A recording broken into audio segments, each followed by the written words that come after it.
detto lasciatemi programmare il futuro del mio comune. Oggi per me è impossibile, abbiamo sentito anche prima, si cambiano le regole a metà del gioco. A me piacerebbe poter fare un patto sociale con i miei cittadini e dire bene,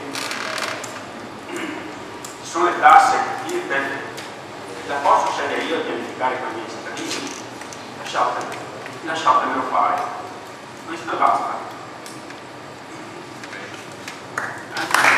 Io anche per un'altra cosa invece.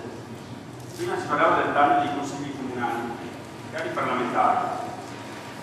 Poi state facendo il contatto col territorio, purtroppo.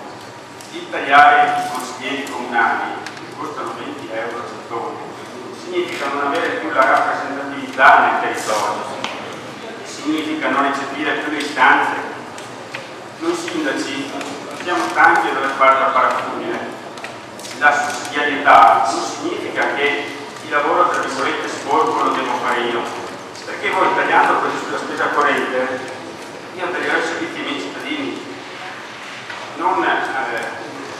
Questo è un modo indiretto di aumentare le tasse, per avere l'onestà intellettuale di dire signori, io vi aumento le tasse e ve le aumento non attraverso i sindaci con la spesa corrente, ma dicendo guardate che invece di abolire l'ICI e questo e quell'altro,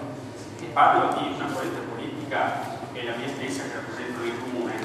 per avere l'onestà intellettuale di dire signori, noi non abbiamo il coraggio di tagliare direttamente le cose e quindi le facciamo tagliare a questi bei bravi primi cittadini che persone come me si sono presentate 3 anni fa con tanti obiettivi in testa, con una programmazione che non si era dato e aveva partito la programmazione con i propri cittadini. Ebbene, a metà dell'anno, come ho detto prima, diceva anche l'onorato collega, ho cambiato le regole del gioco. Potevo sopportare dei sacrifici in più per fare del bene ai cittadini. Stiamo parlando di piste ciclabili, di sicurezza dei ragazzi, di interventi nell'edilizia scolastica. Ebbene, io come tutti gli altri non lo possiamo più fare. Adesso c'è anche questo, che per quanto riguarda le sanzioni, le cose della strada, a seconda della proprietà dell'ente, vanno i vigili del comune di Pianiga e il l'introito con una quota va a qualche altro. Oltre a questo, non me lo lasciate più mettere nel bilancio previsionale, ma andiamo a consuntivo. E allora ecco oltre al danno alla beffa, che significa che nel prossimo bilancio dovrà provvedere non solo i tagli di spesa corrente, 186.000 euro, ma anche quei soldini che erano relativamente alla codice della strada. Io pure ho in previsione quindi 500.000 euro di tagli di spesa corrente per l'anno prossimo e altri 400.000 per l'anno successivo, perché sul primo considero anche quello che c'è nel codice della strada. Andando avanti così, questo non vuole essere una provocazione, ma secondo me uno che non vuole andare a fare il mero contabile, perché per amministrare come stiamo facendo adesso basta mettere una funzionaria, basta levare i consigli comunali, perché se quello che dentro è quella la via alla quale si vuole pervenire, quello l'obiettivo, basta dirlo e me ne sto a casa con la mia famiglia e con la mia bambina. Allora qui o si cerca di invertire la tendenza e si cerca di invertire la tendenza non solo ascoltando la nostra voce che siamo quelli di frontiera, ma cercando magari anche di recuperare questo benedetto rapporto con il territorio che mi sembra che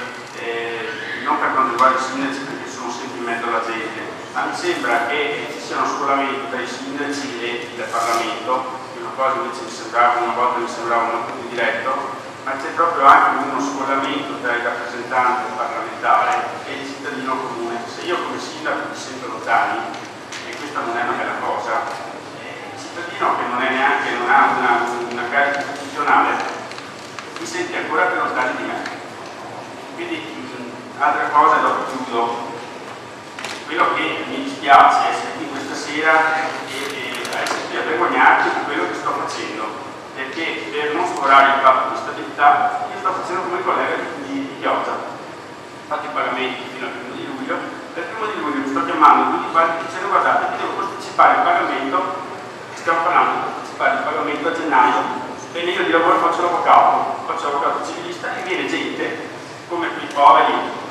disgraziati che hanno avuto la sfortuna di fare i lavori per il comune di Pianiga, viene gente che cerca di recuperare il proprio credito, bene, facendo per necessità, e quindi di questo me ne vergogno. Devo ringraziare chi questa manovra la sta perfezionando e chi magari non cerca di rapportarsi con noi, che un giorno rappresentiamo autenticamente i cittadini del territorio, perché ne ascoltiamo le istanze, ma da qui a gennaio e da gennaio in poi non saremmo neanche più in grado di ascoltare nessuno, perché non abbiamo più nulla. Qui non ci sono stati nei comuni virtuosi, ce ne sono in provincia di Venezia, in Riviera del Veneto e dalle altre parti. Ebbene, se è per essere virtuoso, come ha detto, sì, ecco il bastonato, sarà questa che è la